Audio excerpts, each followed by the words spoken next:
안녕하십니까. 좋은 아침입니다. 결혼을 앞둔 남성 모 씨는 요새 고민이 아주 깊습니다. 결혼 상대 여성이 인생에 한 번뿐인 결혼식이라면서 최고급 예식장으로 꼽히는 신라호텔 영빈관에서 식을 거행하기를 바라기 때문입니다. 결혼 성수기의 시즌에 영빈관에서의 결혼식에 소요되는 비용은 대관료와 꽃 장시에 식대를 포함해 최소 1억 원 정도 됩니다. 그 외 사진 등 외부적인 비용은 별도입니다. 신라호텔 영빈관, 시그니엘 서울, 웨스틴 조선 서울, 프러스트 에전스 호텔 서울 등 유명 호텔에서 결혼하는 데 소요되는 경비는 최소 4천만 원에서 1억 원 이상까지 들지만 일부 호텔은 이미 내년 겨울까지 예약이 마감된 것으로 알려져 있습니다. 그러다 보니 평일날 사용해도 예약이 몰린다고 호텔 관계자는 말합니다. 2030이 웬만한 상위급 직장인의 1년치 연봉보다 큰 돈을 단 몇 시간 사용에 지출해야 하는 특급 호텔에서 결혼하려는 것은 자기 자신의 충족도 있겠지만 특히 남을 의식하는 허영심 때문입니다. 그만한 지출을 감당할 수 있는 상황이 아닌데도 무리하게 빚을 내면서까지 호화스러운 결혼식을 해야 합니까? 일생에 한 번이니 영원한 추억을 남기기 위해서 좀 무리지만 멋있게 해보겠다는데 뭔 참견이냐 하는 말이 나올 수 있습니다.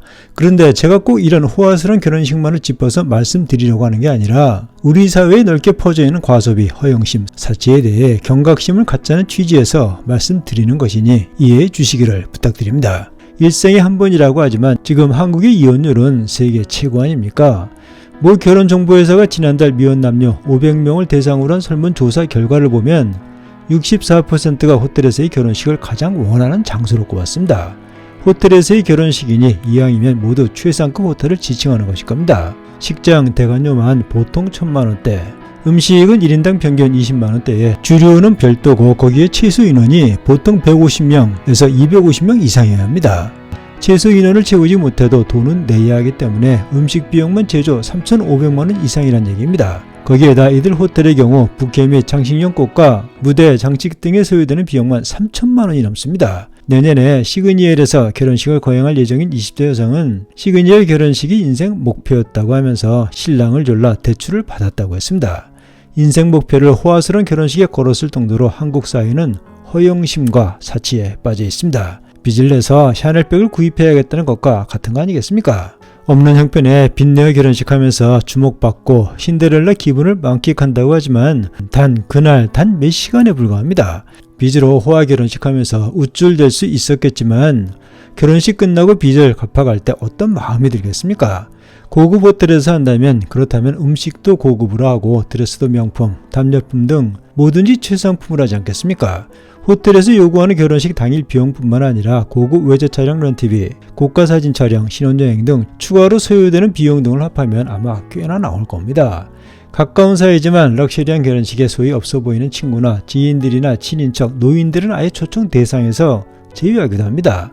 이런 비싼 장소에 가는 하객들도 부담이 되는 것은 마찬가지입니다. 최소한 밥값 정도의 축의금을 내야 하는 때문입니다. 또 그런 사고를 갖고 있다면 생활 씀씀이가 해프단 얘기입니다. 명품 좋아하고 화려한 분위기의 고급 식당 좋아하고 그렇다면 또 고급차 타야 하지 않겠습니까? 결혼식 비용 때문에 진 빚을 갚아가면서 그런 상의 생활 흉내 내려면 봉급은 정해져 있는데 돈은 모자라니까 카드 긁고 여기저기 대출 받아서 빚만 늘어나고 그런 결혼 생활이 과연 얼마나 가겠습니까? 우리 한국인은 한류가 몰아치면서 부쩍 허영심이 높아졌는데 이는 눈에 보이는 게 그런 것뿐이기 때문입니다. 드라마에는 대부분 상위 클래스급 내용들입니다.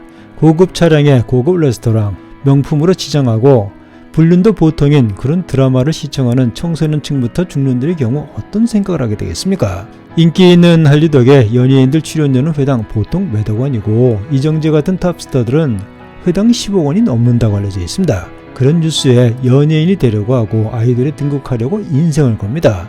목적을 갖고 그에 대해 올인하는 것이 좋다고 하지만 어떤 방향이냐에 따라 결과는 크게 차이가 납니다. 연예보다 공부에 인생을 걸면 훨씬 빠르게 성공할 수 있습니다. 그런 생활을 영위하고 싶고 모방하려면 돈이 있어야 합니다. 따라서 일확천금에 눈이 어두워 회사 돈에 손을 대는 것이 과거 10년 전보다 10배나 늘었고 로또에 도박에 주식에 코인 등에 빚을 얻어 투자하지만 아시다시피 대부분 실패하면서 폐인이 되다시피 합니다. 지금 우리 사회가 국가의 희망의 청년들을 한탕 주위로 몰아가고 있습니다.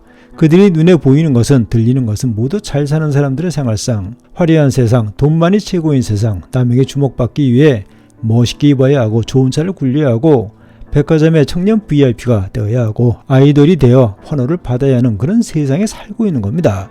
그런 것만 눈에 띄는데 어떻게 범죄의 길에 빠지지 않을 수가 있겠습니까? 학교에는 일진들의 세상이 되고 인권이니 어쩌고 하는 것 때문에 교사들의 권위는 땅에 떨어져 있는 등 학교 교육은 폭력과 왕따가 난무하는 장소로 변질되어 가고 있습니다. 독자님 그렇지 않습니까? 자, 내일 계속 이어집니다. 내일 다시 뵙겠습니다. 감사합니다.